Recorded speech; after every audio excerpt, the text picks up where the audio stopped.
सबको मेरा नमस्कार और आपका स्वागत है मेरे चैनल टॉप 5 एमएस में। मैं सौर सिंह इस वीडियो में कक्षा 10 यूपी बोर्ड का unsolved paper 2025 set number 5 2025 822 BZ लेकर आया हूं। इसके 20 बहुविकल्पी प्रश्न कराएंगे हम आपके लिए कॉन्सेप्ट के साथ में, शॉर्ट ट्रिक के साथ में। अगर आपको वीडियो पसंद आए तो आप लाइक कर सकते हैं। बाकी के 4 वीडियो जो हैं हमने प्लेलिस्ट में हैं, वहां जाकर आप बाद में देख सकते हैं। चलिए शुरू करते हैं। पहले सवाल से देखिए क्या दिया हुआ है। पहला सवाल उस प्रकार दिया हुआ है, यहाँ कहा है कि संख्याओं 96 और 404 का HCF जो दिया है वो हमें कितना दिया हुआ है, 4 है, तो उनके एलसीएम का मान होगा भाई 16 यानी कि 1616 या 2424 या 3636 या 9696। चलिए शुरू करते हैं। दिया क्या, हमें क्या निकालना है, एलसीएम। तो एलसीएम क्या होता है, यानी लासापा। ये होता है पहली संख्या यानी 96 गुणे में दूसरी संख्या 404 और बटे में क्या चीज आती है, मासा। मासा कितना दिया हुआ है, 4। अब यहाँ 4 से इसको काट लीजिए। देखिए 4 एकम 4, 0 का 0 और 4 एकम 4 और यहाँ 96 की हम गुणा करनी है 101 की। तो देखिए 96 एकम 96 पूरा आ गया, फिर 96 एकम 96 ये पूरा आ गया, तो कितना आया, 9696। ऑप्शन नंबर कौन सा सही है, डी। याद रखना कि एलसीएम बराबर होता है पहली संख्या गुणे दूसरी संख्या बटे में मासा। तो मासा से काट दिया, फिर आराम से आप इसकी गुणा करके लिख सकते हैं। तो यहाँ पर ऑप्शन नंबर कौन सा आया है, डी आया है, 9696। अगर वीडियो पसंद आए तो आप लाइक कर सकते हैं। और याद रखना आपको हर चीज हम आपको यहाँ पे देंगे। आप बाद में जाकर प्लेलिस्ट में साइंस का भी वीडियो देख सकते हैं, इंग्लिश का भी देख सकते हैं और मैथ का तो हम करा ही रहे हैं आपके लिए। चलिए शुरू करते हैं अगले सवाल की ओर, जो इस प्रकार दिया गया है कि बिंदु 2,5 की मूल बिंदु से दूरी पूछ रहा है। मूल बिंदु से दूरी होगी √21 मात्रक, √23 मात्रक, √29 मात्रक, √31 मात्रक। जब मूल बिंदु हम जानते हैं वो क्या होता है, 0,0। ठीक, जब भी 0,0 दिया जाए तो बिल्कुल सरल तरीके से हमारा जो है वो आता है क्या, डी यानी डिस्टेंस होता है। तो पहला बिंदु यानी 2 का वर्ग कर दीजिए, प्लस दूसरा वाला यानी 5 का वर्ग कर दीजिए। यहां पर हो गया देखिए 2 का वर्ग 2 दूनी 4 प्लस 5 का वर्ग 25, 25 और 4 कितना हो गया, 29। और मात्रक लिख दीजिए या इकाई लिख दीजिए, बात एक ही है। तो यहाँ आंसर कौन सा आ गया, √29 मात्रक, जो ऑप्शन नंबर कौन सा है, सी है हमारा। अब हम आपको बताते हैं कि कैसे कर सकते हैं। देखिए सबसे पहले हमारा बिंदु है 2,5, तो इसे हमने लिख दिया है x1/1। दूसरा हमारा मूल बिंदु है, मूल बिंदु को लिखते हैं 0,0। ये हो गया हमारे पास x2/2 और बीच की दूरी का सूत्र क्या होता है, अंडर रूट में देखिए हम सभी जानते हैं x2 - x1 का whole square plus y2 - y1 का होल स्क्वायर। यहाँ पर अंडर रूट के अंदर देखिए x2 की जगह पर है 0 माइनस x1 की जगह पर है 2 का वर्ग प्लस y2 की जगह पर 0 माइनस y1 की जगह पर 5 का वर्ग। अब देखिए यहाँ पर ध्यान से d बराबर अंडर रूट में -2 है, -2 में से 0 गया तो -2 का वर्ग प्लस यहाँ 5 में से 0 जाएगा तो -5 है, होल स्क्वायर यहाँ लगेगा तो -5 का वर्ग। वर्ग कभी ऋणात्मक होता नहीं है, इसलिए -2 का वर्ग भी 4 और प्लस 5 का वर्ग भी 5 25। तो देखिए इसी प्रकार क्या होता है, जब मूल बिंदु दिया है तो इन दोनों का अलग अलग वर्ग करके जोड़ दीजिए और हमारा देखिए आंसर आ गया 4 + 25 कितना होता है, 29। तो चाहे इस तरह से कीजिए, लेकिन इससे लंबा होगा तो आप डायरेक्ट इस तरह से आराम से हल कर सकते हैं, क्योंकि बहुविकल्पी प्रश्न है। कॉन्सेप्ट के साथ बाद में जब आप करेंगे, सवाल करना है तो आपको इस तरह से कर सकते हैं। चलिए बढ़ते हैं तीसरे प्रश्न की ओर, जो इस प्रकार दिया हुआ है। कहा है √3 प्लस के tan 45 का मान होगा √2 - 1, √2, √2 + 1, √2 + 2। ध्यान दीजिए √2 तो ये ऐसी रहेगा, इसे तो ऐसी छुएंगे नहीं, बिल्कुल ऐसी रहेगा। प्लस हम जानते हैं कि tan 45 का मान कितना होता है, tan 45 का मान होता है 1, ये हम सभी लोग जानते हैं और बहुत अच्छे से सूत्र याद भी रखना है आपके। tan 45 का मान 1, √2 प्लस tan 45 का मान 1, यानी हमारा आंसर आ गया √2 + 1। ऑप्शन नंबर कौन सा है, सी। बहुत अच्छे से, क्योंकि ना ये जुड़ता है ना ये घटता है, इसलिए यही आंसर हमारा रहेगा। अब बढ़ते हैं अगले प्रश्न की ओर, जो इस प्रकार है। देखिए कि sec स्क्वायर ए माइनस tan स्क्वायर ए का मान होगा 1, 2, ये 3 या 4। तो हम सभी लोग जानते हैं sec स्क्वायर ए माइनस tan स्क्वायर ए का मान कितना होता है, 1 होता है। कैसे होता है ये आपने सूत्र पता होगा, 1 प्लस tan स्क्वायर थीटा या tan स्क्वायर ए बराबर होता है sec स्क्वायर ए, होता है, ये सब जानते हैं। tan स्क्वायर ए प्लस का इधर आगे काय का हो जाएगा माइनस का, 1 बराबर sec स्क्वायर ए, और ये प्लस का काय का हो गया माइनस का tan स्क्वायर ए। तो ये देखिए सूत्र तैयार हो गया, sec स्क्वायर ए माइनस tan स्क्वायर ए का मान कितना, 1। ऑप्शन नंबर कौन सा है, ए 1। तो एक ये आंसर हो गया आपका। अगर आपको चीजें बारीकी से करनी है तो आपको सूत्र बहुत अच्छे से याद होने चाहिए, क्योंकि सूत्र अगर आपको याद है तो आप सवाल जल्दी से जल्दी निकाल सकते हैं। बढ़ते हैं अगले प्रश्न की ओर, जो इस प्रकार दिया गया है कि समीकरण 2x प्लस के 3y बराबर 11 में यदि x बराबर 1 हो तो y का मान हमें ज्ञात करना है। 2 आएगा, 3 आएगा, 4 आएगा या 5 आएगा, y का मान निकालना है। देखिए यहीं पर x का मान 1 है, यहाँ 1 रखेंगे, 2 एकम 2, 2 इधर प्लस का काय का हो जाएगा माइनस का, तो 11 में से 2 जाएंगे तो कितने बचेंगे 9, और 3 से भाग करेंगे तो कितना होगा 3 3 9। आंसर कौन सा होगा, बी ऑप्शन हमारा सही हो जाएगा। लेकिन हम आपको वैसे भी करा देते हैं, जिनको समझ में आ गया बहुत अच्छी बात है, नहीं तो x का मान क्या है इस समीकरण में रखेंगे। देखो क्या दिया है, 2x प्लस 3y और बराबर में हमारे पास में है 11, तो ये 2 ऐसे ही रहेगा। x का मान इन्होंने कहा है कितना लगाना है, 1 1 रख दीजिए, प्लस के 3y और बराबर में 11, यहाँ हो गया 2 एकम 2 और प्लस के 3y और बराबर में 11, ये 2 प्लस का इधर आगे काय का हो जाएगा माइनस का, 3y बराबर में 11 और ये माइनस के हो गए 2। अब 3y बराबर में 11 में से 2 गया तो कितना बचेगा 9, 3 बटे में ले जाइए, ऐसे काट दिए, 3 3 9, तो y का मान हमारे पास कितना आ गया है, 3 आ गया है। और यही पूछा है हमारे पास कि y का मान कौन है, ऑप्शन नंबर बी हमारे पास 3 आंसर थे। आशा करता हूं कि 5 सवाल आपको अच्छे से क्लियर हो गए होंगे। अगर आपको अच्छा लगा हो तो आप लाइक कर सकते हैं, इससे हमें अच्छा लगेगा। बढ़ते हैं छठे प्रश्न की ओर, जो इस प्रकार दिया गया है, समांतर श्रेणी यानी एपी 21, 18, 15 डैश डैश का वह पद जिसका मान जो है वो कितना आ रहा है माइनस के 81 है, वह होगा 31वां पद, 33वां पद, 35वां पद या 37वां पद। तो देखो ये प्रथम पद है, तो इसे मानेंगे हम A1 या प्रथम पद A लिख लेंगे, ये है हमारा A2 दूसरा पद, ये है हमारा A3 तीसरा पद। तो यहाँ लिखेंगे देखो प्रथम पद A बराबर दिया है हमारे लिए 21। अब हमें निकालना है सार्वधातर D, क्या होता है सूत्र हम जानते हैं, A2 माइनस A1। तो D बराबर A2 कितना है, A2 है हमारे पास 18 और माइनस A1 कितना है 21।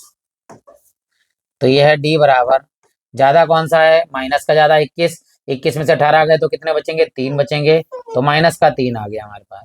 अब हम क्या निकालना है, कौन सा पद जो है 81वां है, तो माना nवां पद, माना nवां पद यानी an बराबर कितना है माइनस के 81। चलिए n का मान हमें निकालना है, तो an का सूत्र क्या होता है, ये होता है a plus n minus 1 into D, और बराबर हमारे पास कितना है माइनस के 81। चलिए मान लगाते हैं, a का मान कितना है हमारे पास, a का मान है 21, तो यहाँ लिखेंगे 21 और प्लस में n का मान निकालना है तो n माइनस 1, और d का मान कितना, d का मान है माइनस के 3, तो यहाँ माइनस के 3 लगा देंगे, बराबर में माइनस के 81। ये 21 प्लस के उधर आगे काय के हो जाएंगे माइनस के, ये माइनस का 3 यहाँ गुणा होगी तो प्लस माइनस क्या हो जाएगा माइनस यहाँ पे आ जाएगा, तो यहाँ लिखेंगे देखिए ये माइनस के 3 इधर, और ब्रैकेट में हमारे पास क्या है n माइनस 1, n माइनस 1, और बराबर में हमारे पास कितना है माइनस के 81, माइनस के 81, और ये प्लस के 21 उधर आगे काय के हो जाएंगे माइनस के 21। ठीक, ये माइनस के 3 ऐसे रखे क्योंकि माइनस से माइनस कट जाएगा, बराबर देखिए माइनस के हैं दोनों है तो माइनस ही रहेंगे लेकिन जुड़ जाएंगे, 1 और 1 कितने हो गए 2, और 8 और 2 कितने हो गए 10, 102। माइनस से माइनस क्या हो गया कैंसिल, 3 गुणे में बटे में चला जाएगा, n माइनस 1 बराबर 102 और बटे में 3, 3 से काट लीजिए, देखिए 3 3 9, 1 इधर चला गया तो 12 होगा, 3 चौक 12, ये माइनस 1 है उधर आगे का हो जाएगा प्लस का 1 आ जाएगा, तो n बराबर इधर है हमारे पास 34 और ये 1 माइनस का इधर आगे हो गया प्लस का, तो n बराबर कितने आ गए, ये आ गया 35वां पद। याद रखना कौन सा पद आया 35वां पद, जो है मान वो हमारे पास कितना होगा माइनस के 81 होगा। ये हमारा ऑप्शन सही हो गया, कौन सा वाला, सी वाला, ये हमारा आंसर आ गया। अब देखना चाहते हैं कि वास्तव में 81 है या नहीं है, मतलब 35वां पद, तो ये भी चेक कर लेते हैं। देखिए हम यहाँ अरेंज कर देते हैं ताकि हम पता लगा लें कि हमारा सही है या नहीं सही है। देखिए हम यहीं पर आपको बता देते हैं, साफ साफ लिखा है कि 35वां पद निकालना है। देखो 35वां पद क्या होता है, A35 का सूत्र होता है A प्लस 1D, कम कर दीजिए 34D, इससे हमारा आंसर और क्लियर हो जाएगा। A का मान कितना है 21, यहाँ लगा देंगे 21, और प्लस में देखिए 34, और D कितना है हमारे पास, D है -3, तो -3। अब यहाँ है हमारे पास 21, ये प्लस माइनस माइनस 3 की गुणा कर दी, 3 चौक 12, हासिल आया 1, 3 तिया 9, 9 और 1 कितने हो गए 10। अब यहाँ से घटाएंगे, देखिए ज्यादा का गए माइनस के, 2 में से 1 गया तो कितना बचेगा 1, और 10 में से 2 गया तो कितना बचेगा 8। देखिए माइनस का 81 आ गया 35वां पद, इसका मतलब हमारा आंसर बिल्कुल सही है 35वां पद। अब बढ़ते हैं अगले प्रश्न की ओर। यदि अभी यहाँ तक आपने लाइक नहीं किया है तो आप लाइक कर सकते हैं, और बाद में मतलब प्ले लिस्ट में जाकर बहुत सारे सवाल देख सकते हैं। अगर आप नए हैं, अभी तक आपने चैनल को सब्सक्राइब नहीं किया है, तो आप कर सकते हैं। इससे क्या होगा, हमारा मनोबल बढ़ेगा और आपको लगातार वीडियो प्राप्त होते रहेंगे। बढ़ते हैं अगले प्रश्न की ओर। यहाँ दिया हुआ है कि एक थैले में 2 नीली गेंदें हैं। नीली गेंदें कितनी हैं 2, और 3 क्या है सफेद गेंदें हैं, और 4 क्या है लाल गेंदें हैं। इस थैले में से एक गेंद यादराच्छा यानी अचानक रैंडमली निकाली जाती है, तो इस गेंद का लाल नहीं होना, ध्यान दीजिएगा, लाल नहीं होने की प्रायिकता होगी 5/9, 4/9, 1/3 या 2/9। ध्यान दीजिए लाल नहीं है, लाल नहीं होगी तो कौन कौन सी गेंदें होंगी, ध्यान दीजिएगा। प्रायिकता P, जब लाल गेंद नहीं है तो कौन कौन सी हो सकती है, ऊपर हो सकती है नीली, प्लस लाल नहीं है तो क्या हो सकती है, सफेद भी हो सकती है, और नीचे हमेशा क्या आता है, कुल गेंदें। तो देख लीजिए नीचे क्या है, नीली गेंदें कितनी है 2, प्लस सफेद गेंद कितनी है 3, और कुल गेंदें कितनी है जोड़ लीजिए, 2 और 3 5, 5 और 4 कितने 9, ऊपर जोड़ लेंगे 3 और 2 कितने हो गए 5, और बटे में कितना है 9। तो ये हमारे पास आ गया 5/9, ऑप्शन ए बिल्कुल सही है। और आप वैसे करके क्या निकालेंगे, पहले लाल गेंद की प्रायिकता निकालेंगे, फिर उसे 1 में से घटाएंगे, तो हमारा आंसर तब भी आंसर ये है 5/9 ही आएगा। तो हम जब जानते हैं तो डायरेक्ट हम इससे सॉल्व कर सकते हैं। लाल गेंद नहीं है तो लाल गेंद नहीं है तो कौन कौन सी हो सकती है, नीली और सफेद गेंद हो सकती है। बढ़ते हैं अगले प्रश्न की ओर। कह रखा है कि किसी घटना के अवश्य घटित होने की प्रायिकता होगी 1/3, 1/2, 2/3 या 1। तो यहाँ कह रहा है अवश्य घटित होने की प्रायिकता क्या होगी। तो हम जानते हैं कि प्रायिकता का न्यूनतम मान 0 से बड़ा होता है और अधिकतम मान 1 होता है, यानी 1 से ज्यादा प्रायिकता का मान नहीं हो सकता, प्रायिकता का मान ऋणात्मक नहीं हो सकता। देखिए यहाँ 1 से तो कम सभी हैं, तो इसका मतलब ऑप्शन कौन सा सही होगा हमारे पास, वो होगा ऑप्शन नंबर डी सही, कि अवश्य ही प्रायिकता होगी जब प्रायिकता का मान 1 होगा। क्लियर हो गया होगा आपको, आशा करता हूं। बढ़ते हैं अगले प्रश्न की ओर, जो दिया इस प्रकार। देखिए अपने कलम चेंज कर देते हैं, रंग कलर। यहाँ देखिए यहाँ लिखा है दिए गए चित्र में यदि DE समांतर है BC के, DE ये है, ये किसके समांतर है, इसके समांतर, ये दोनों रेखाएं समांतर है, और DE बटे BC का मान होगा इनमें से। ये पूछ रहा है DE के बटे में BC का मान क्या होगा, ये देख रहा है। तो ध्यान दीजिए यहाँ क्या होता है, छोटी रेखा के बटे में यह आएगा, बड़ी रेखा के बटे में आएगा। यहाँ से लेकर यहाँ तक का जो मान है वो 6 + 3 है, 6 + 3 बराबर कितना 9, ये सेंटीमीटर है। देखिए सूत्र क्या होता है, ध्यान दीजिए, हमें जो निकालना है वही निकालना है। तो कैसे निकालेंगे, पहले आएगा AD के बटे में आएगा ज्वाला त्रिभुज, कौन सा DE,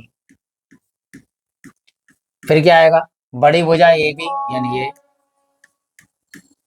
और बटे में क्या आएगा हमारे पास में BC, ये BC हो गया। ठीक, अब मान लगाते थे। देखिए AD का मान कितना है, AD का मान है 3 सेंटीमीटर, ये 3 है, बटे में देखिए D का मान तो ज्ञाति करना, यही लिख दीजिए DE बराबर AB, A से लेकर B तक का मान कितना है 3 और 6 हमने जोड़ लिया कितना है 9, और बटे में कितना है BC हमें ज्ञात करना है। ये देखिए तो हमें क्या चाहिए DE बटे में BC, तो ये DE जो है ये बटे में ऊपर चला जाएगा, और ऊपर 9 कहाँ जाएगा, नीचे चला जाएगा।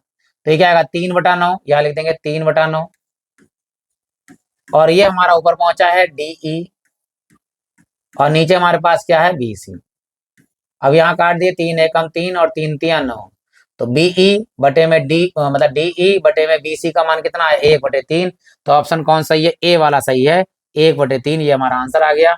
इसको इधर और इसको इधर लिख सकते हैं। तो ये हो गया डीई बटे में बीसी बराबर 1/3। आशा करता हूं कि ये सवाल भी आपको अच्छा लगा होगा, क्लियर हो गया होगा। बढ़ते हैं अगले प्रश्न की ओर। देखिए जो इस प्रकार है, यहां कहा है क्या कि एक बिंदु Q से एक वृत्त पर स्पर्श रेखा की लंबाई 24 सेंटीमीटर तथा Q केंद्र की दूरी जो है वो कितनी है 25 है। Q जो है केंद्र से दूरी जो कितनी है 25 है। तो सबसे पहले एक वृत्त बनाते हैं, ठीक, यहाँ पर, और Q की केंद्र से दूरी 25 है। तो Q यहाँ कहीं होगा बाहर, ये Q, और ये केंद्र है हमारे पास में O। इसकी दूरी यहाँ पर कितनी है 25 सेंटीमीटर, ये हो गया यहाँ पर, ठीक। और एक बिंदु Q से एक वृत्त पर स्पर्श रेखा, ये Q है, इस पर स्पर्श रेखा वृत्त पर है। इसका नहीं बिंदु दिया है तो हम इसको मान लेते हैं P अपनी तरफ से। यहाँ से त्रिज्या बना देते हैं यहाँ पर, ठीक है। तो 25 हो गई, जिसकी लंबाई देखो, हाँ यहाँ से लेकर यहाँ तक की लंबाई भी दे रखी, देखो स्पर्श रेखा की लंबाई कितनी है 24। तो P से Q कितनी है 24 सेंटीमीटर, ये भी लिख लीजिए। आगे कह रहा है त्रिज्या की, वृत्त की त्रिज्या की लंबाई पूछ रहा है। तो ये यहाँ से लेकर यहाँ तक क्या है त्रिज्या है, यहाँ पे लिख दीजिए R। इसका मान हमें चाहिए। अब देखिए जो स्पर्श रेखा होती है, ये स्पर्श रेखा है, इस स्पर्श रेखा पे त्रिज्या जो होती है वो सदैव लंब होती है, और लंब के ठीक सामने वाली भुजा जो है वो कहलाती है कर्ण, समकोण त्रिभुज में। ये कर्ण हो गया। अब चाहे इसे लंब ले लीजिए तो ये आधार हो जाएगा, अगर ये लंब ले लेंगे तो ये आधार हो जाएगा। तो इसे हम ले लेते हैं लंब समकोण त्रिभुज में, और ये हो गया हमारे पास आधार। आप ध्यान दीजिएगा, कर्ण का वर्ग यानी 25 का वर्ग 625, और ये घटेगा आधार का वर्ग यानी मतलब 576, और 576 जब 625 में 576 घटेगा तो आएगा 49। 49 किसका वर्ग होता है 7 का। तो त्रिज्या कितनी आएगी 7 सेंटीमीटर, ऑप्शन ए सही होगा। फिलहाल मैं यहाँ पे करा देता हूँ। देखिए सूत्र हम सभी लोग जानते हैं, निकालना क्या है लंब। तो लंब को लिखते हैं एल से, लंब का स्क्वायर बराबर क्या होता है कर्ण स्क्वायर माइनस आधार स्क्वायर। तो लंब कितना है हमारे पास त्रिज्या आर का वर्ग बराबर कर्ण कितना है हमारे पास में देखिए 25 का वर्ग, और माइनस आधार कितना है हमारे पास में 24 का वर्ग। तो यहाँ आर स्क्वायर आ गया, 25 का वर्ग कितना हो गया हमारे पास में 625, 24 का वर्ग होता है 576, आर स्क्वायर बराबर जब इस दोनों को घटाते हैं तो हमारे पास आता है 49, और 49 किसका वर्ग होता है 7 का वर्ग होता है। तो आर का वर्ग, आर का मान कितना आ गया 7, और दिया है सेंटीमीटर में, तो ये आ गया हमारा आंसर सेंटीमीटर में। तो ऑप्शन ए बिल्कुल सही है। आशा करता हूं कि आधे सवाल यानी 10 सवाल आपके क्लियर हो गए होंगे। अगर अभी तक लाइक नहीं किया है तो आप वीडियो को लाइक कर सकते हैं। अब बढ़ते हैं 11वें प्रश्न की ओर, जो इस प्रकार दिया है। देखिए कहा है त्रिज्या जो है हमारे पास में 6 सेंटीमीटर, वृत्त के एक त्रिज्यखंड जिसका कोण जो है वो थीटा जो है वो कितना है 30 डिग्री है, के संगत चाप की माप पूछ रहा है। ध्यान दीजिएगा यहाँ पूछ रहा है चाप की माप, ठीक है। और त्रिज्या हमें दे रखी आर, त्रिज्या जो है हमारे पास में वो है 6 सेंटीमीटर, और थीटा जो कोण दिया है वो हमारे लिए कितना दिया हुआ है 30 डिग्री। और यहाँ चाप की माप निकालते हैं। देखो चाप की माप का जो सूत्र है वो होता है हमारे पास में थीटा बटे 360 गुणे में 2 पाई आर। पाई का मान देखो यहाँ भी पाई है, यहाँ भी पाई है, पाई है, पाई है, तो यानी पाई का मान तो हमें नहीं लगाना है, बाकी सारे मान लगाते हैं। देखो थीटा का मान कितना है 30 डिग्री है, बटे में 360 गुणे में 2 पाई, आर का मान लगा दी, कितना है आर का मान 6, तो 6 हो गया यहाँ पर। सबसे पहले 0 से 0 काट दीजिए, 6 से काट देते हैं, देखो 6 छंग 36, ठीक। अब यहाँ 2 से काट दीजिए, 2 तिया 6, फिर ये 3 से कट रहा है, कैसे भी काट सकते हैं आगे पीछे, ऊपर के भी सारे मान कट गए, नीचे के भी सारे मान कट गए, लेकिन एक चीज बची है वो है कितनी पाई, ये पाई बचा है हमारे पास में, पाई है कहीं आंसर, वो दिया है पाई। और पाई है हमारे पास क्या सेंटीमीटर। तो हम जानते हैं कि चाप की लंबाई अगर ज्ञात करनी है वो सेंटीमीटर या मीटर में होती है, तो यहाँ सेंटीमीटर दिया है तो सेंटीमीटर। तो ऑप्शन कौन सही है हमारे पास, ऑप्शन सही है बी, पाई सेंटीमीटर संगत चाप की लंबाई हो गई। बढ़ते हैं 12वें प्रश्न की ओर, जो इस प्रकार दिया गया है 3 सेंटीमीटर त्रिज्या के एक ठोस बेलन की ऊंचाई, चलिए भाई ठीक है, त्रिज्या तो 3 सेंटीमीटर हो गई, बेलन की ऊंचाई हो गई 5 सेंटीमीटर। एक समान त्रिज्या के अर्धगोले उस पे शीर्ष पर रखा हुआ है, यानी अर्धगोला है, ठीक है, अर्धगोला उसके शीर्ष पर रखा है। अच्छा, शीर्ष पर रखा है, इस ठोस का कुल पृष्ठीय क्षेत्रफल, यानी कि हमारे पास ये एक बेलन है और बेलन के ऊपर जो है वो एक अर्धगोला रखा हुआ है इस तरह से। तो सबसे पहले तो त्रिज्या दे रखी है हमारे पास, त्रिज्या इसकी और इसकी सेम सेम होगी, कितनी है 3 सेंटीमीटर, और ये आर बराबर 3 सेंटीमीटर, दोनों की एक ही जैसी है 3-3 सेंटीमीटर, चाहे इधर ले लें आर चाहे इधर ले लें आर, ठीक है, ये आर ही है, यहाँ लिख देते हैं। आगे दिया हुआ है कि बेलन की ऊंचाई दे रखी है 5, तो ये बेलन की ऊंचाई है h बराबर 5 सेंटीमीटर, ये बेलन की ऊंचाई दे दी। ठीक, आगे कहा गया है कि कुल पृष्ठीय क्षेत्रफल निकलवा रहा है। कुल पृष्ठीय क्षेत्रफल का मतलब क्या हुआ कि बेलन का पृष्ठीय क्षेत्रफल, इस अर्धगोले का पृष्ठीय क्षेत्रफल, और ये इस वृत्त का भी क्षेत्रफल आएगा, ध्यान दीजिएगा। आधा जो नीचे है इस वृत्त का क्षेत्रफल, क्योंकि आधार जो है वो वृत्त के आकार का होता है, चाहे वो गोले का आधार हो, अर्धगोले का मतलब, चाहे वो बेलन का आधार हो, चाहे वो शंकु का आधार हो। शंकु का आधार जो है वो होता है वृत्त, ये ध्यान दीजिएगा। तो वृत्त का क्षेत्रफल निकलेगा नीचे, और ये है हमारा बेलन का वक्र पृष्ठ, और ये हमारे अर्धगोले का वक्र पृष्ठ। तो सूत्र मैं यहाँ लिख दे रहा हूं, देखिए, कुल पृष्ठीय क्षेत्रफल बात करें, ठोस का कुल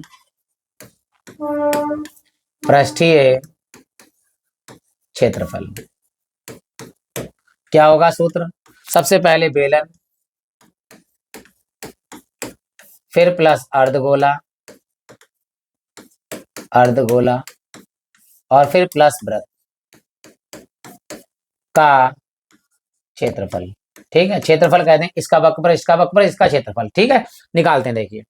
अब सबसे पहले बेलन का वक्रपृष्ठ क्या होता है, बेलन का वक्रपृष्ठ है 2 पाई आर एच, प्लस अर्धगोले का वक्रपृष्ठ क्या होता है 2 पाई आर स्क्वायर, प्लस अर्धगोले का वक्रपृष्ठ वो मतलब वृत्त का क्षेत्रफल क्या होता है, वृत्त का क्षेत्रफल होता है पाई आर स्क्वायर।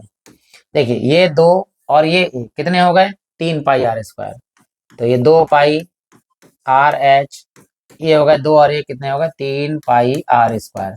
ये सूत्र बहुत अच्छे से याद रखने चाहिए। बेलन का वक्रपृष्ठ 2 पाई आर एच, अर्धगोले का वक्रपृष्ठ 2 पाई आर स्क्वायर, और वृत्त का क्षेत्रफल पाई आर स्क्वायर। तो 2 और 1 2 ये और 1 ये कितने हो गए 3।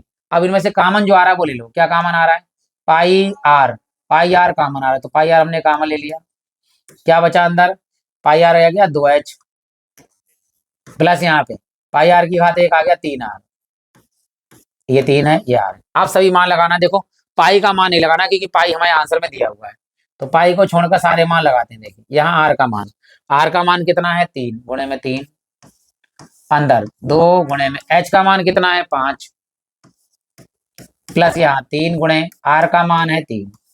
अब यहाँ लिखेंगे, देखिए 3 पाई, अंदर क्या है 5 दूनी 10, प्लस 3 तिया 9, यहाँ आ गया 3 पाई, 10 और 9 कितने हो गए 19, 19 की गुणा करेंगे 3 से कितना हो गया 19 तिया 57, साथ में क्या है पाई। कुल क्षेत्रफल निकाला है तो सेंटीमीटर स्क्वायर, सेंटीमीटर में तो सेंटीमीटर स्क्वायर मिलेगा, क्षेत्रफल सभी सेंटीमीटर स्क्वायर में निकलते हैं। तो कितना दिया 57 पाई सेंटीमीटर स्क्वायर। ऑप्शन नंबर कौन सा है हमारा, डी बिल्कुल सही आंसर है। तो ये डी हमारा जो है आंसर हो गया। कॉन्सेप्ट के साथ कीजिए, चित्र जब बना लेंगे आप तो क्या होगा, आधे से ज्यादा सवाल हमारा दिमाग में हो जाएगा, फिर उसका सूत्र लगाइए और आराम से इसे हल कर लीजिए। ठीक है, बढ़ते हैं अगले प्रश्न की ओर, जो इस प्रकार दिया गया है कि एक वृत्त की स्पर्श रेखा के स्पर्श बिंदु को केंद्र से मिलाया गया, इस प्रकार स्पर्श बिंदु पर रेखा की त्रिज्या के साथ बने कोण का मान होगा। चलिए मैं चित्र बना के आपको क्लियर कर देता हूं। त्रिज्या जो है स्पर्श रेखा पर सदैव 90 डिग्री कोण बनाती है, हमेशा याद रखिएगा।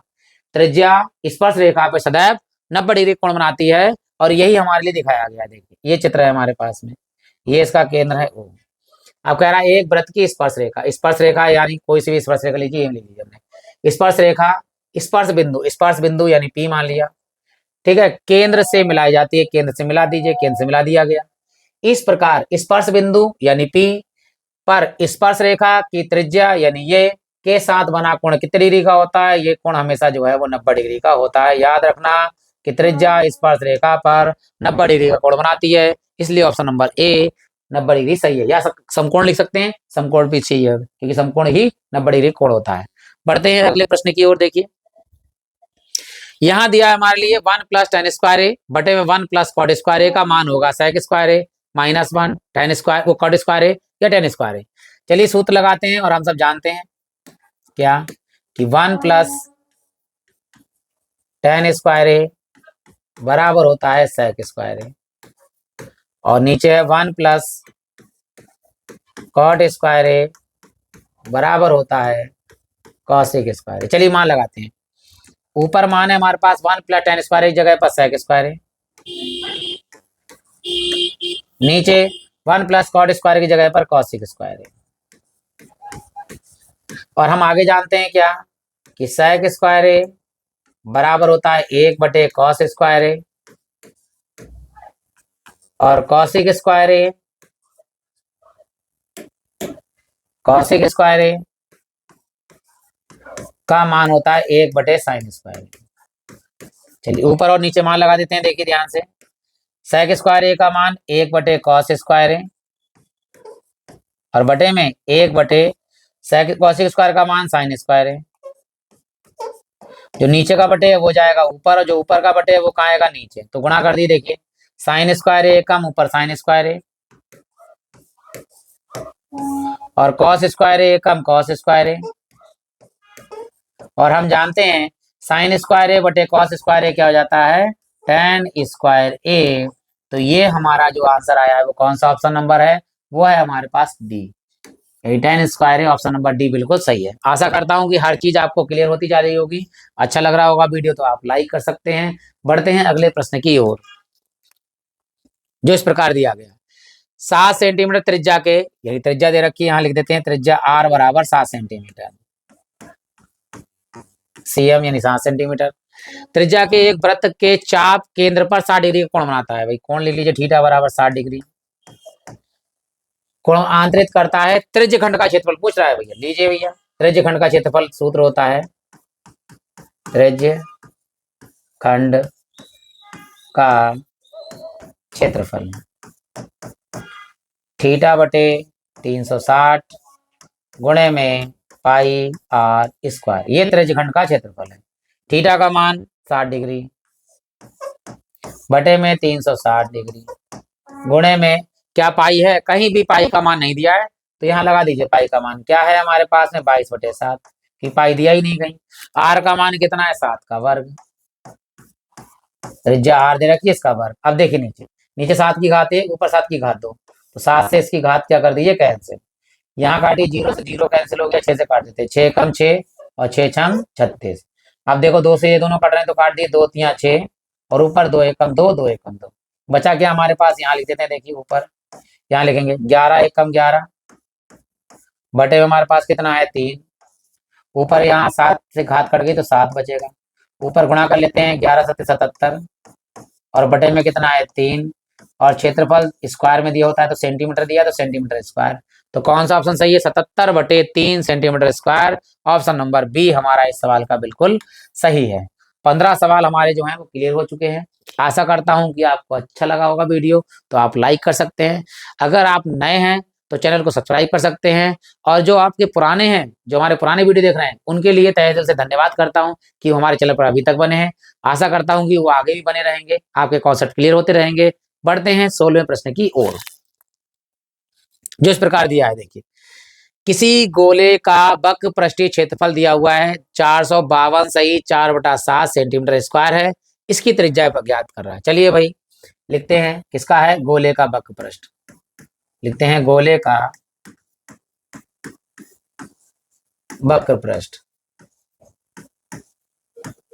दिया हुआ है हमारे लिए क्या 452 सही 4/7 सेंटीमीटर स्क्वायर। गोले का वक्र पृष्ठ का सूत्र क्या होता है, वो होता है 4 पाई आर स्क्वायर। अब पहले से सब सही बदल देंगे, क्या इन दोनों की गुणा होगी, जो भी आएगा उसे 4 जोड़ देंगे तो 452 की हम गुणा करेंगे 7 से। तो यहाँ गुणा करते थे 7 दूनी 14 हासिल आया 1 7 पंजे 35 और 1 कितना हो गया 36 हासिल आया 3 7 चौक 28 28 और 3 कितने होते हैं 31। कितना जोड़ना है हमें 4 4 यहाँ जोड़ देंगे प्लस यहाँ करिए, 4 और 4 कितने हो गए, 8। ठीक है, 4 4 8, और यहाँ 6, यहाँ 1 और यहाँ 3। ऊपर तो यही रहेगा 3168, और बटे में हमारे पास कितना है, 7। अब यहाँ मान लगा देंगे, 4 ऐसे ही रहेगा, 4 से काट दीजिए, ऊपर ऊपर कट रहा है तो 4 से काटते हैं। देखो 4 सत्ते 28, 4 सत्ते 28 हो गया, 3 बचा, 36 हो गया, 4 नेम 36, और 4 दूनी 8। अब यहाँ पाई का मान लगा, पाई का मान कितना होता है, 22/7, और यहाँ है आर स्क्वायर। ऊपर दिया है हमारे लिए 992, और बटे में कितना है, 7। तो बटे से बटा काट दीजिए पहले, ऊपर कट रहा है 2 से काट दीजिए पहले, 2 एकम 2, 2 एकम 2, 2 से काटिए यहाँ पर, तो 2 से काट रहे हैं, 2 तिया 6, 2 तिया 6, एक इधर चला गया, 19 हो गए, 2 नेम 18, यहाँ एक चला गया, 2 छंग 12। अब क्या है देखिए, 11 से पूरा कट रहा है, काट दिए 11 से, 11 से काट रहे हैं, देखिए 11 तिया 33, 6 बचा यहाँ पे 66, 11 छंग 66, काटना बड़े आसानी से। अब यहाँ आर स्क्वायर, वहाँ 36, तो यहाँ आर स्क्वायर 36 किसका वर्ग होता है, 6 का। आर बराबर कितना आ गया, वर्ग से वर्ग हटेगा तो 6, और सब सेंटीमीटर में है तो सेंटीमीटर में आ गया। अगर त्रिज्या पूछी तो यही है, अगर व्यास पूछा तो इसका दोगुना हो जाएगा। तो पूछी क्या है, त्रिज्या, तो त्रिज्या हमारे पास आर बराबर 6 सेंटीमीटर। ऑप्शन नंबर कौन सही है हमारे पास, ए सही है, 6 सेंटीमीटर। आशा करता हूं कि हर चीज आपको क्लियर होती चली गई होगी। बढ़ते हैं अगले प्रश्न की ओर, जो इस प्रकार दे रखी है कि द्विघात बहुपद पी एक्स बराबर दिया है 4x स्क्वायर माइनस के 4x माइनस 1 के शून्यकों का गुणनफल। शून्यकों का यानी मूलों का गुणनफल पूछ रहा है। -1 है, -1/4 है, या 1/4 है, या 1 है। शून्य को गुणनफल होता है अचर पद बटे एक्स स्क्वायर गुणांक। तो -1 बटे में एक्स स्क्वायर गुणांक यानी 4, तो -1/4 ये आंसर है हमारा। लेकिन फिर भी मैं आपको करा देता हूँ सूत्र द्वारा। देखिए क्या लिखा है, शून्यकों का गुणनफल, शून्यकों का गुणनफल, जो शून्यक मानते हैं हम वो होते हैं एक अल्फा और एक बीटा, दोनों की गुणा हो गई। तो सूत्र होता है हमारे पास, ऊपर आता है अचर पद और नीचे आता है हमारे पास में एक्स स्क्वायर का गुणांक। यहाँ लगाते हैं, देखो अल्फा इंटू बीटा यानी कि गुणनफल मूल शून्यकों का। अचर पद कितना, अचर पद है -1, तो -1 एक्स स्क्वायर का गुणांक कितना है, 4। तो देखिए -1/4 हमारा इसका आंसर आ गया। और डायरेक्ट भी आप लगा सकते हैं बी वाला ऑप्शन। बढ़ते हैं अगले प्रश्न की ओर। देखिए जो दिया गया, देखिए द्विघात समीकरण 3x स्क्वायर माइनस के 4x प्लस के 4/3 का विविकृत ज्ञात करना है आपको। देखिए विविकृत ज्ञात करने के लिए क्या करना पड़ेगा, सबसे पहले हमें तुलना करनी पड़ेगी। तो हम तुलना कर लेते हैं। देखिए सबसे पहले द्विघात समीकरण तुलना करते हैं, वो होती है ax स्क्वायर प्लस के bx प्लस c बराबर 0 से तुलना करेंगे। तुलना क्या होगी, a का मान कितना है, देखो 3, b का मान कितना है -4, और c का मान कितना है 4/3। अब विविकृत का सूत्र क्या होता है वो बता देते हैं। देखिए हम सभी जानते हैं विविकृत का सूत्र होता है d बराबर b स्क्वायर माइनस 4ac। चलिए मान लगाते हैं, b का मान कितना है, b का मान हमारे पास है -4, तो -4 का वर्ग -4 गुणे में a का मान बताइए कितना, a का मान हमारे पास है 3 गुणे में c का मान बताइए, c का मान है 4/3, तो 4/3, 3 से 3 क्या हो गया, ये हमारा कैंसिल हो गया। वर्ग है, वर्ग कभी ऋणात्मक होता नहीं, तो 4 का वर्ग 4 16, तो प्लस का 16 आएगा। और यहाँ माइनस प्लस माइनस 4 चौक 16। अब 16 में से 16 जाएंगे तो कितना बचेगा, वो बचेगा 0। तो विविकृत का मान आया 0। ऑप्शन नंबर कौन सा, पहला ही सही है हमारे पास, 0। 18 सवाल क्लियर हो गए हैं। तो बढ़ते हैं 19वें सवाल की ओर, यानी सेकंड लास्ट, इसके बाद लास्ट होगा। बहुत ही बढ़िया प्रश्न है, देखिए यहाँ कराते हैं। देखिए यहाँ लिखा हुआ है निम्नलिखित सारणी के से माध्य होगा, माध्य निकालना है, ध्यान दीजिएगा। यहाँ पर माध्य ज्ञात कर रहा है, माध्य वर्ग की बात नहीं कर रहा, माध्य की बात कर रहा है। जब भाई माध्य निकलता है तो ध्यान दीजिएगा, सबसे पहले तो मध्यमान निकलता है, और मध्यमान के बाद में निकलता है सिग्मा एफ, और यह है सिग्मा एफ निकलेगा यहाँ से। और फिर हमारे पास एक चीज और आती है, वो है सिग्मा एफ एक्स, ये निकालते हैं। तो हम यही लगा देते हैं कि बहुविकल्पी है, पूरी सारणी बनाएंगे, उसे हल करेंगे, उसमें समय लगेगा। तो यहीं पर हम क्या करते हैं, फटाफट हल कर लेते हैं। देखिए कैसे, इनका मध्यमान निकालना है। मध्यमान का मतलब 0 और 4 जोड़िए, कितना हुआ 4, और 4 का आधा कितना होता है 2, तो यहाँ तो 2 आ गया। इन दोनों को जोड़िए, 4 और 8 कितने हो गए 12, 12 का आधा कितना होता है हमारे पास में, 12 का आधा 6, कितने का अंतर है 4, 4 का अंतर है, तो 4 4 जोड़ते चले जाएंगे। देखिए 2 में 4 जोड़ा 6, 6 में 4 जोड़िए कितना होगा 10, और वैसे भी 12 और 20 मतलब 12 और 8 होता है 20, 20 का आधा कितना होता है 10, फिर 4 जोड़िए कितने हो गए 14, फिर 4 जोड़िए तो कितना हो गया हमारे पास 18। तो ये हमारे पास आ गए, किसका मान आ गया, ये आ गया एक्स का मान, या जिसे कहीं पर लिखा होता है एक्स आई, तो एक्स आई समझ लीजिए, ये मान आ गए। ये हमारे पास है, इन दोनों गुणा होंगे, देखो यहाँ पे गुणा करें, 4 दूनी 8, यहाँ लिख दीजिए, ये हो गया sigma sorry F into x, ये एफ इंटू एक्स है, ठीक है, एफ इंटू एक्स। तो यहाँ देखिए गुणा करते हैं, 6 छंग 36, यहाँ हो गया 10 छंग 60, यहाँ हो गया 14 पंजे 70, यहाँ हो गया 18 चौक 72। अब इन सबको क्या करेंगे, यहाँ पे जोड़ते हैं, देखो सबसे पहले सिग्मा एफ जोड़ते हैं, क्या है सिग्मा एफ, जोड़िए देखिए, 4 और 6 10, 10 और 6 16, 16 और 6 21, 21 और 4 कितने हो गए 25, ये 25 हो गए। अब हमें क्या चाहिए, सिग्मा एफ एक्स, इसको जोड़ना है, ये है सिग्मा एफ एक्स, इसको जोड़ लेते हैं, ध्यान दीजिएगा, पहले लास्ट वाले 2 और 6, 6 2 कितने हो गए 8, और 8 दूनी कितने हो गए 16, देखो 8 6 14, 14 और 2 हो गए 16, हासिल आया कितना 1, 1 ये हासिल आया जोड़ लेते हैं, 7 और 1 कितने हो गए 8, 8 और 7 कितने हो गए 15, 15 और 6 कितने हो गए 21, 21 और 3 कितने हो गए 24, तो यहाँ पर आ गए हमारे पास 24, तो कितना आया हमारे पास में ये 246। अब क्या होता है सूत्र वो भी लिख देते हैं, देखिए माध्य का, तो माध्य का जो सूत्र होता है एक्स बार बराबर, ऊपर होता है हमारे पास सिग्मा एफ एक्स और नीचे होता है हमारे पास सिग्मा एफ। तो क्या है सिग्मा एफ एक्स, क्या है 246, ऊपर लिखेंगे 246, और नीचे हमारे पास कितना है 25, तो 25 है। अब 25 से नहीं जा रहा है तो क्या कर देते हैं हम, डायरेक्ट 25 से भाग कर लेते हैं, तो 25 से भाग कर लेते हैं, देखो 25 से कम 25 तो जा नहीं रहा है, तो 25 नेम आ जाएगा, 25 नेम कितना होता है हमारे पास 225, 25 नेम 225। अब देखते हैं पहले 9 कहाँ है शुरू में, देखिए यहाँ 8 है, यहाँ 8 है, तो ऑप्शन नंबर वैसे ही अपने आप सही हो गया, देखो सी, क्यों, क्योंकि यहीं पर है 9 दशमलव, बाकी किसी में देखो वहां 10 है वहां 8 है, तो ऑप्शन तो सही हो गया पहली बार में, लेकिन फिर भी हम पूरा निकाल लेते हैं कि आंसर हमारा सही है या नहीं सही है। देखिए तो यहाँ घटाएंगे, देखिए 6 में से 5 गया तो कितना आया 1, 4 में से 2 गया तो कितना बचेगा 2, ठीक है, दशमलव लगाइए, यहाँ पे जीरो लगाइए, 9 बार तो जाएगा नहीं, कितनी बार जाएगा 8 बार, तो 25 अट्ठे कितना होता है 200, तो 200 आ गया, देखिए यहाँ कितने बचे 10, फिर जीरो लगा दीजिए, जीरो आ गया, 25 चौका कितने हो गए 100, देखिए पूरा पूरा हमारा आंसर जो है वो बिल्कुल कंफर्म मिल गया, 9.84 और 9.84। आप क्या कर सकते हैं, एक बार भाग किया देखा 9 या और कहीं कुछ नहीं है तो ऑप्शन डायरेक्ट लगा सकते हैं, कैलकुलेशन थोड़ी छोटी सरल हो जाएगी। अब लास्ट प्रश्न की ओर बढ़ते हैं, तो आपसे विनम्र निवेदन है, अगर अभी तक आपने लाइक नहीं किया है तो आप लाइक कर सकते हैं, इससे हमें अच्छा लगेगा, और अगर आप नए हैं चैनल को पहली बार देख रहे हैं तो आप चैनल को सब्सक्राइब कर सकते हैं, प्ले लिस्ट में जाकर बहुत सारे सवाल देख सकते हैं, आपको अच्छा लगेगा, ये मेरी जो है मतलब अच्छा लगेगा कि आपको अच्छा लगेगा कि वीडियो अच्छे बना रहे हैं यहाँ पर। तो बढ़ते हैं लास्ट प्रश्न की ओर, देखिए यहाँ पर कहा है कि निम्नलिखित सारणी का माध्य का वर्ग पूछ रहा है, देखिए माध्य का वर्ग निकलता है संचयी बारंबारता के द्वारा, तो चलिए भाई यहाँ पे संचयी बारंबारता बनाते हैं और सीधे माध्य वर्ग निकालते हैं, देखिए ये बनेगी संचयी बारंबारता। आशा करता हूं कि आपको संचयी बारंबारता आती होगी, इसे हम सीएफ से नोट करते हैं, ठीक है। संचयी बारंबारता क्या होती है, बारंबारता में अगला पद जुड़ता जाता है, जैसे 6 लिखा हुआ है, इसमें अगला पद जोड़िए, 6 और 8 कितने हो गए 14, 8 6 14, 14 को 10 जोड़िए कितने हो जाएंगे 24, 24 में 9 जोड़िए तो कितने हो जाएंगे 33, और 33 में 12 जोड़िए तो कितने हो जाएंगे 45।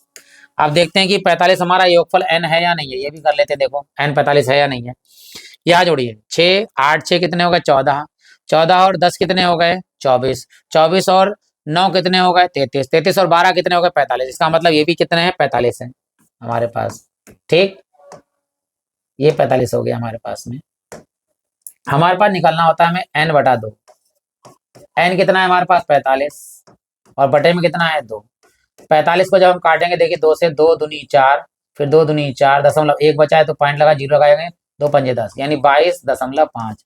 तो यहाँ देखेंगे CF में बड़ी संख्या या बड़ा मान, बड़ी संख्या कह सकते हैं या बड़ी मान, CF में देखना है, ध्यान दीजिएगा ये CF है, इसमें इससे बड़ी संख्या 22.5 से बड़ी संख्या कौन सी आई है 24, ये 24 आ गई है, इसी के माध्यक वर्ग हमें देखना है, देखिए क्या देखना है माध्यक वर्ग, तो 24 से आगे जाएंगे तो ये देखिए माध्य वर्ग कितना नजर आ रहा है हमारे पास में 20 से 30। तो कौन सा ऑप्शन सही है हमारे पास? देखो बी ऑप्शन सही है, 20 से 30। आशा करता हूं कि 20 के 20 सवाल आपको क्लियर हो गए होंगे। और मैंने सेट बना रखे हैं, पहला दूसरा तीसरा पहले ही हमारे यूट्यूब में मतलब प्लेलिस्ट में जाएंगे, वहां पर आपको मिल जाएंगे। और इसका छठा और सातवां सेट भी मैं जल्दी ही लेकर आऊंगा, बहुविकल्पी वाला। उसके बाद में बहुत सारे सवाल लेकर आएंगे और साथ में अनसॉल्व पेपर के सॉल्वेशन भी लेकर आएंगे। इसी के साथ आप सभी लोगों का